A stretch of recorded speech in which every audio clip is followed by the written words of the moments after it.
Okay, assuming that I have reviewed the doctor's order for this wound care before I enter the patient's room, I'm going to be doing a hand hygiene. After entering the room, I'll ask the patient for two identifiers, his full name and his date of birth, and while comparing to the armband, checking if he is the right patient.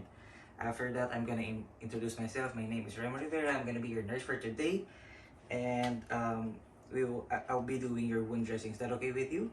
Once the patient gave me his consent, I can now proceed. So this wound care is important to prevent further infection of the wound and also to make sure his wound is clean. After that, I'm gonna assess the patient's level of pain, asking to rate his pain level from 0 to 10, 10 being the worst pain and 0 being no pain. Also, I'm gonna ask the patient if the patient have allergies, and if the patient have a pain level of 5 and above, I might give his prescribed pain medication depending on the patient's level of tolerability. After that, I can now prepare my things, my supplies, making sure also to adjust the bed to my level of comfortability for proper body mechanics and to prevent back injuries in the future. Also, I'm gonna place the patient on his comfortable side. Also, do hand hygiene. Also, make sure everything is within my reach and provide patients privacy. Now, I'm gonna ask the patient to move a bit so I can place his underpad under the patient.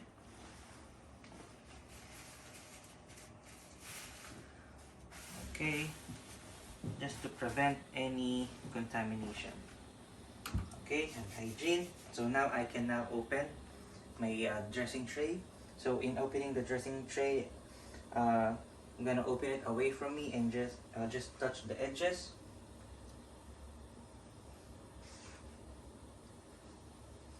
Once I have this pickup forceps, I can now manipulate the area. Make sure everything is in here. Also want to maintain a 1-inch border here. Now I'm gonna be check everything. So I have here my Q-tips, 2 pickup forceps, stereo forceps, and also 4x4 gauze. So I'm gonna be putting this on the edge of the sterile dressing. So I have here also my gloves, my ruler, my pen, also my solution. I'm gonna be putting an extra abdo pad, sterile abdo pad, just to cover the wound later.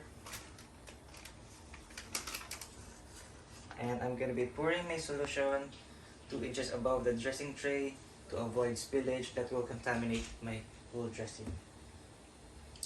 So now, before I start assessing the wound, I'm gonna maintain my sterile triangle. My dressing tray is here, my patient up on the side, my waste receptacle on my back. Now I'm gonna be doing hand hygiene, and I'm gonna put on gloves.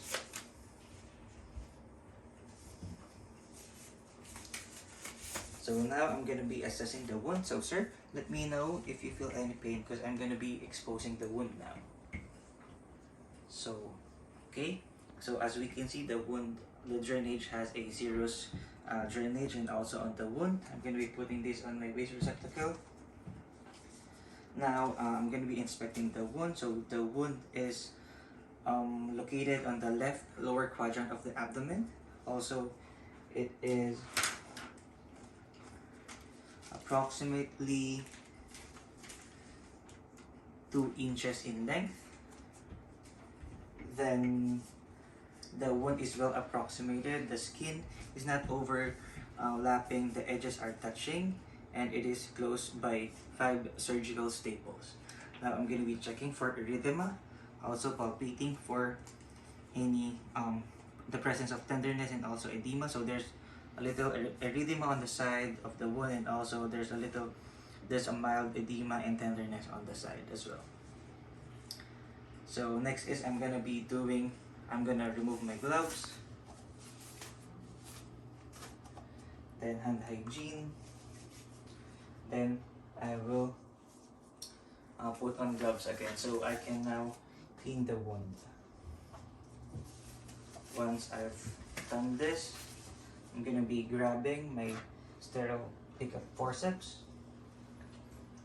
also grabbing Q-tips, soaking it in my solution. I'm gonna be cleaning the wound in an aseptic technique, starting from head to toe movement. I'm gonna be cleaning the midline first in one stroke, throwing it in my waste receptacle, then second Q-tip, soaking it again. Now I'll be cleaning the farther side of the wound on the peripheral side.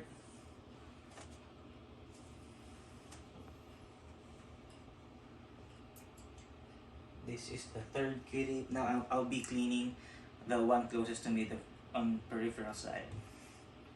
Okay. Now I can pat dry the wound, starting again at the midline, head to toe movement.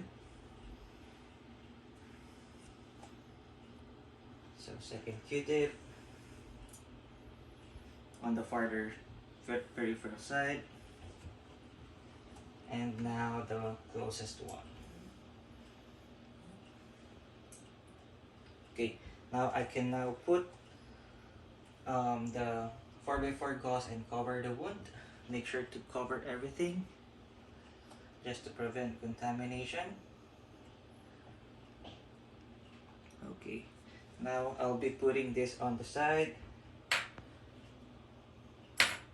Also, I can grab my extra abdo pad to cover the wound, and I'm gonna secure it with micropore tape or medical tapes, and put a date and time to document the wound dressing.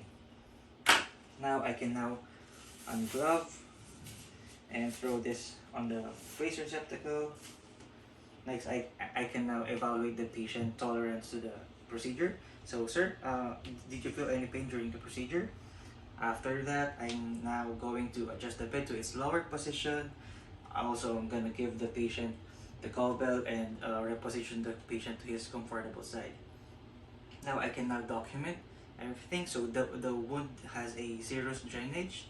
So it is approximately 2 inches in length. Also, it is well approximated with the skin are not overlapping and the edges are touching. It is closed by surgical staples. Now there's a little erythema on the wound, on the side of the wound, and also there's a mild tenderness and presence of edema on the side as well. Also, the wound is located in the left lower quadrant of the abdomen.